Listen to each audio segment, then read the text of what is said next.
الحمدللہ رب العالمین الصلاۃ والسلام علی رسولہ الکریم۔ السلام علیکم ناظرین اکرام۔ آج کا تھیم ہے عید الفطر کے احکام و مسائل، اور ٹاپکس اس طرح سے ہیں۔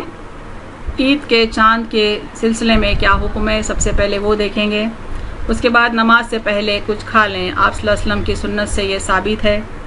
عید کی نماز کی تفصیل اور عید کے موقع پر عورتوں کے لیے کیا حکم ہے وہ دیکھتے ہوئے آخر میں دیکھیں گے کہ عید کے دن کی تفریح کس حد تک جائز ہے۔ سب سے پہلے ہم دیکھتے ہیں عید الفطر کے معنی۔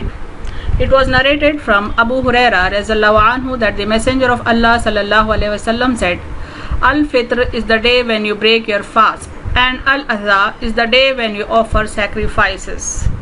یہاں پر الفطر کے معنی آپ صلی اللہ علیہ وسلم فرماتے ہیں کہ یہ وہ دن ہے جس دن تم روزہ بریک کرتے ہو، روزہ توڑتے ہو۔ فطر کے معنی توڑنے کے ہے، بریک کرنے کے ہے۔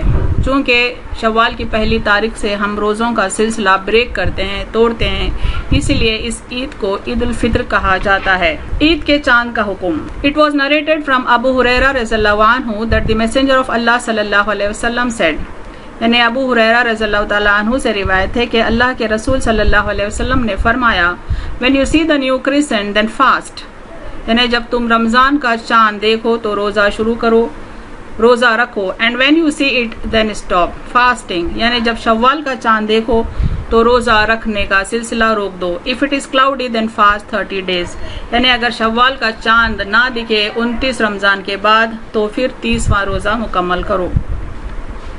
It was narrated from Abdurrahman bin Abu Bakr from his father that the Prophet sallallahu alaihi wasallam said، یعنی ابو بکر صدیق رضی اللہ تعالیٰ عنہ کے بیٹے عبدالرحمن رضی اللہ عنہ فرماتے ہیں کہ اللہ کے رسول صلی اللہ علیہ وسلم نے فرمایا، 2 months of Eid whose reward cannot be reduced even if they are 29 days are Ramadan and Dhul-Hijjah۔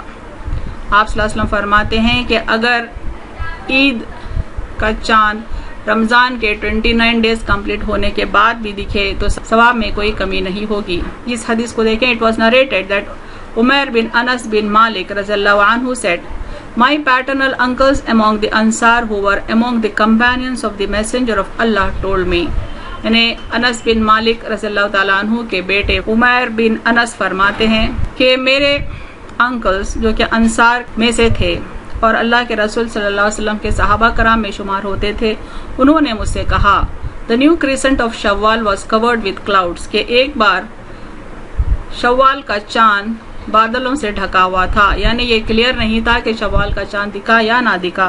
So we fasted the next day، اسی لیے صحابہ کرام نے رمضان کا 30واں روزہ مکمل کرنے کی کوشش کی۔ Then some riders came at the end of the day and testified to the Prophet صلی اللہ علیہ وسلم that they had seen the new crescent the night before، لیکن چند گھڑ سوار آپ صلی اللہ علیہ وسلم کے پاس آئے، یعنی جس کو 30 رمضان سمجھا گیا، اس دن شام کے وقت آپ صلی اللہ علیہ وسلم کے پاس آئے اور کہا کہ ہم گواہی دیتے ہیں کہ ہم نے چاند دیکھا پچھلی شب میں۔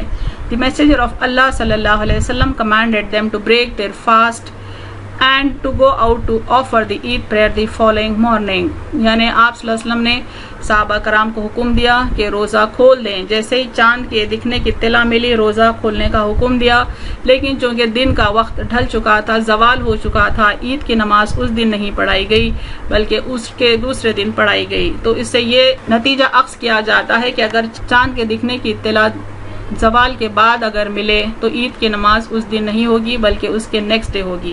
اگر زوال سے پہلے عید کے چاند دکھنے کی اطلاع مل گئی تو عید کی نماز اسی دن ہوگی۔ نماز سے پہلے کچھ کھا لیں، یہ آپ صلی اللہ علیہ وسلم کی سنت سے ثابت ہے۔ دیکھیں، no fast on Eid. It was narrated from Abu Sa'id رضی اللہ عنہ that the Messenger of Allah صلی اللہ علیہ وسلم forbade fasting on the day of Fitr and the day of Adha، یعنی آپ صلی اللہ علیہ وسلم نے عید الفطر اور عید الاضحیٰ کے موقع پر روزہ رکھنے سے منع فرمایا۔ Eat before Eid prayer۔ It was narrated that Anas bin Malik رضی اللہ عنہ said, The Prophet صلی اللہ علیہ وسلم would not go out on the day of Fitr until he had eaten some dates۔ آپ صلی اللہ علیہ وسلم کا یہ معمول تھا کہ جب تک کچھ کھجور نہ کھا لیتے عید کی نماز کے لیے گھر سے باہر نہ آتے۔ نماز سے پہلے طاق عدد میں کھجور کھانا یہ آپ صلی اللہ علیہ وسلم کے عمل سے ثابت ہے۔ انس بن مالک رضی اللہ عنہ نے بتلایا کہ رسول اللہ صلی اللہ علیہ وسلم عید الفطر کے دن نہ نکلتے جب تک کہ آپ صلی اللہ علیہ وسلم چند کھجوریں نہ کھا لیتے۔ اور مرجی بن رجاء نے کہا کہ مجھ سے عبید اللہ بن ابی بکر نے بیان کیا، کہا کہ مجھ سے انس رضی اللہ عنہ نے نبی کریم صلی اللہ علیہ وسلم سے پھر یہی حدیث بیان کی کہ آپ طاق عدد کھجوریں کھاتے تھے۔ طاق عدد یعنی آڈ نمبرڈ۔ آپ صلی اللہ علیہ وسلم جو کھجوریں کھاتے تھے وہ آڈ نمبرڈ ہوا کرتے تھے۔ عید کی نماز کی کچھ تفصیل دیکھتے ہیں۔ عید کے دن عیدگاہ کیسے جائیں؟ جابر رضی اللہ عنہ نے کہا کہ نبی کریم صلی اللہ علیہ وسلم عید کے دن ایک راستے سے جاتے پھر دوسرا راستہ بدل کر آتے، یعنی عیدگاہ کو جانے کے لیے ایک راستہ استعمال کرتے اور واپسی کا ایک راستہ استعمال کرتے، اور جاتے ہوئے بھی تکبیر کہتے ہوئے جاتے اور آتے ہوئے بھی تکبیر کہتے ہوئے آتے۔ نماز کے لیے برچھی سامنے گاڑی جاتی، یعنی عیدگاہ چونکہ کھلا میدان ہوتا اور کوئی مار کر نمازیوں کے سامنے ہونا ضروری ہوتا، تو دیکھیں اس سلسلے میں یہ حدیث کیا کہتی ہے۔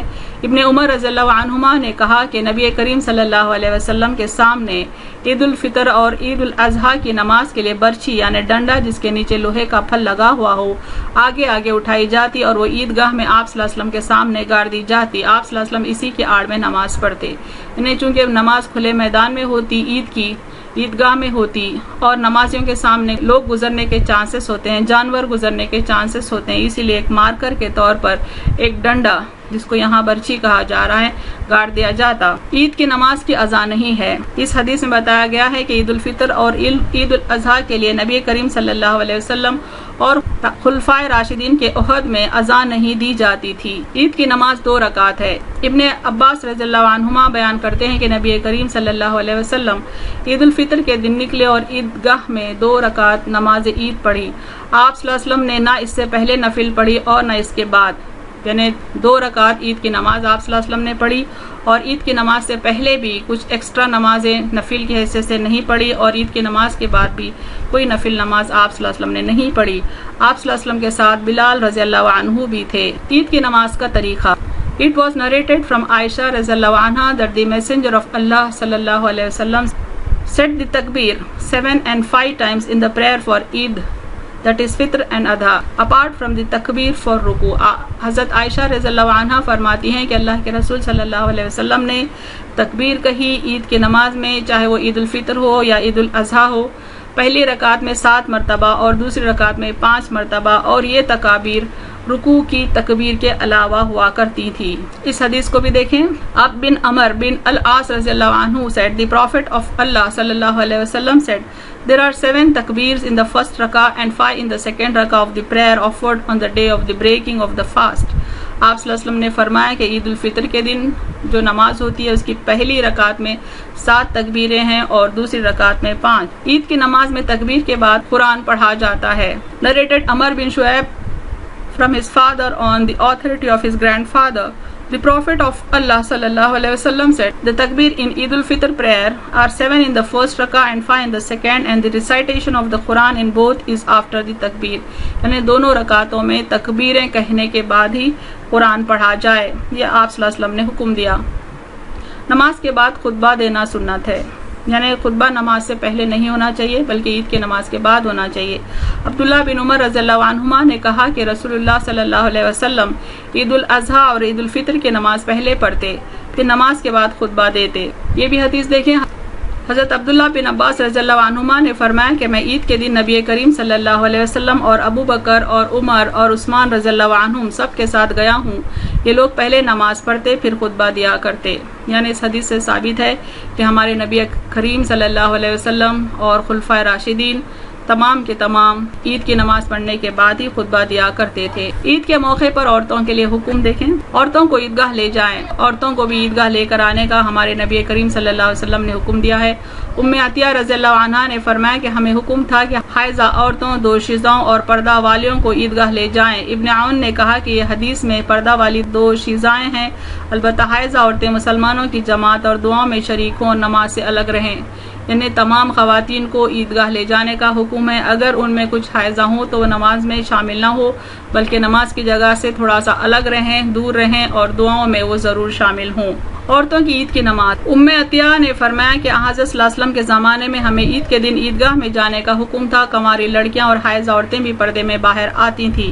یہ سب مردوں کے پیچھے پردے میں رہتی۔ جب مرد تکبیر کہتے تو یہ بھی کہتی، اور جب وہ دعا کرتے تو یہ بھی کرتی۔ اس دن کی برکت اور پاکیزگی حاصل کرنے کی امید رکھتی۔ یعنی حضرت صلی اللہ علیہ وسلم کے دور میں حضرت صلی اللہ علیہ وسلم کے حکم سے خواتین بھی عیدگاہ میں نماز میں شامل ہونے کے لیے جایا کرتی، اور وہ پردے میں ہوتی، اور ان میں جو حائضہ ہوتی وہ نماز کی جگہ سے پیچھے ٹھہرتی۔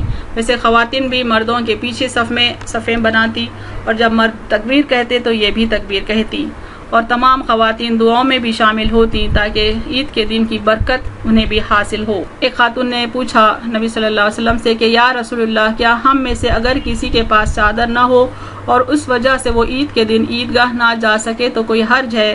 آپ صلی اللہ علیہ وسلم نے فرمایا کہ اس کی سہیلی اپنی چادر کا ایک حصہ اسے اڑا دے، اور پھر وہ خیر اور مسلمانوں کی دعا میں شریک ہو۔ یعنی آپ صلی اللہ علیہ وسلم اس قدر انسسٹ کر رہے ہیں کہ خواتین عیدگاہ میں آئیں اور نماز میں شامل ہو سکیں۔ اگر کسی خاتون کے پاس چادر نہ بھی ہو تو آپ صلی اللہ علیہ وسلم اس کو سجیسٹ کر رہے ہیں کہ اپنی سہیلی کی چادر کا ایک کنارہ وہ بھی اوڑھ لے۔ بہرحال کسی حال خواتین عیدگاہ میں ضرور آئیں۔ نماز عید کے بعد عورتوں کو نصیحت۔ ابن عباس رضی اللہ عنہما نے کہا کہ حضرت صلی اللہ علیہ وسلم نے عید الفطر کے دن 2 رکعتیں پڑھی، نہ اس سے پہلے کوئی نفل پڑھا نہ اس کے بعد۔ پھر خطبہ پڑھ کر آپ صلی اللہ علیہ وسلم عورتوں کے پاس آئے، اور بلال آپ کے ساتھ تھے۔ آپ صلی اللہ علیہ وسلم نے عورتوں سے فرمایا خیرات کرو۔ وہ خیرات دینے لگی، کوئی اپنی بالی پیش کرنے لگی، کوئی اپنا ہار دینے لگی۔ یعنی عید کے موقع پر عید کی نماز ہونے کے بعد آپ صلی اللہ علیہ وسلم خطبہ دیے، خواتین کے حصے میں آئے اور نصیحت کی کہ صدقہ کریں۔ خاص طور پہ خواتین کو صدقہ کرنے کا حکم دوسرے احادیث میں بھی آیا ہے، چونکہ خواتین سے اپنی زبانی غلطیاں بہت زیادہ ہوتی ہیں، ناشکری بھی بہت زیادہ ہوتی ہے، اس لیے آپ صلی اللہ علیہ وسلم نے صدقہ کرنے کا حکم خاص طور پر عورتوں کو دیا ہے اور کئی موقعوں پر دیا ہے۔ تو اس میں ایک موقع ہے عید کا، اور ایسے موقع پر خواتین اپنے سونے کے بالیاں اور اپنے ہار وغیرہ صدقے کی نیت سے بلال رضی اللہ تعالیٰ عنہ کو دے دیتی، جو ایک کپڑا تھامے ہوئے ہوتے ان کا صدقہ کلیکٹ کرنے کے لیے۔ عید کے دن کی تفریح دیکھیں کس قدر انٹرٹینمنٹ عید کے موقع پر پرمیٹڈ ہے۔ چونکہ عید کے موقع پر ہم اپنے لباس، اپنے ڈریس کو بہت زیادہ اہمیت دیتے ہیں، اور یہ حدیث چونکہ عید کے سلسلے میں ہے، خاص طور پہ مردانے کو اجازت نہیں کہ وہ ریشم کا لباس پہنے۔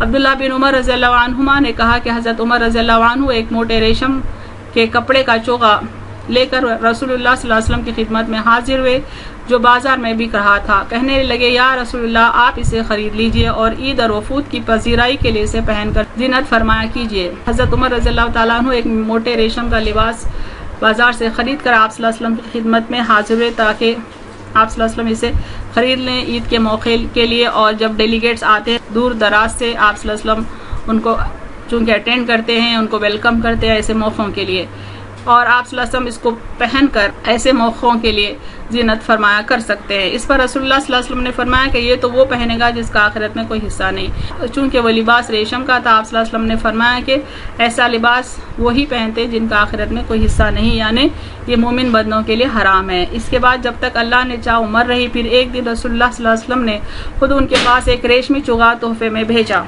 پھر وقت گزرنے کے بعد ایک مرتبہ ریشمی لباس آپ صلی اللہ علیہ وسلم نے حضرت عمر کے پاس گفٹ کے طور پہ بھیجا۔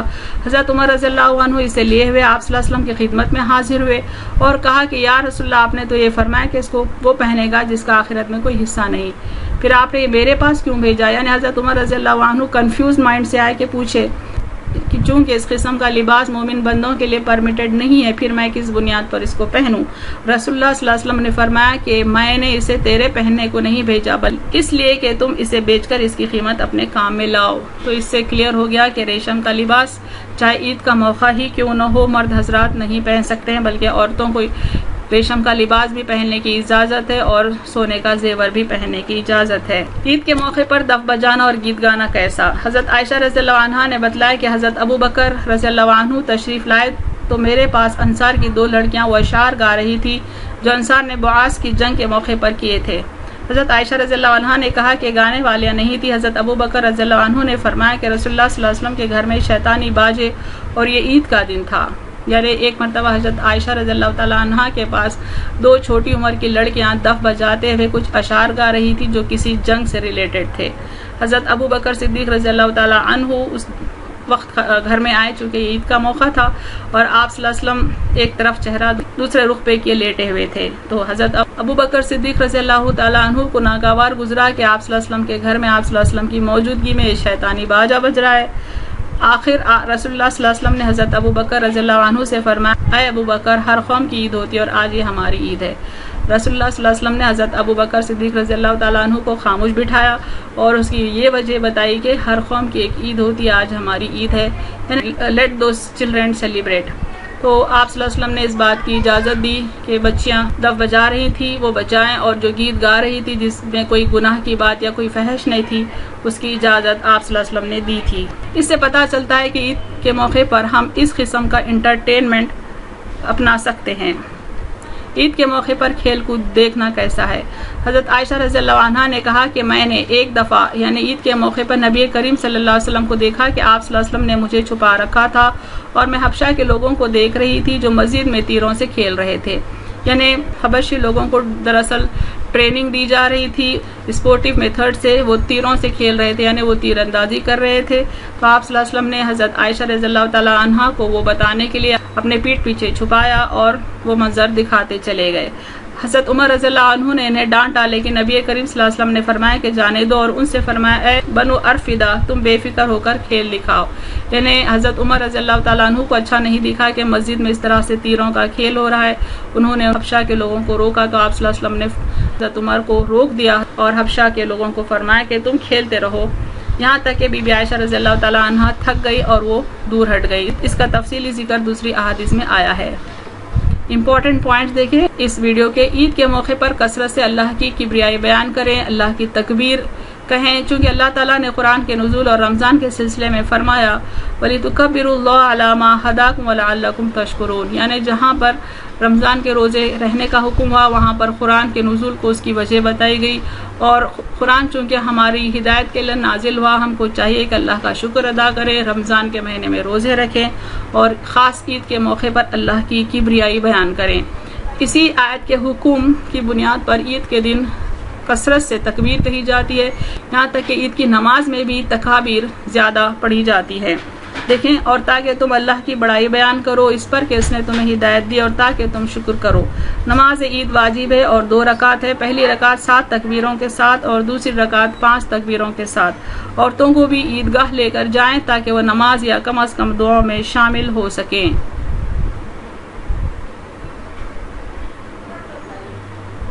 وآخر دعوانا الحمد للہ رب العالمین.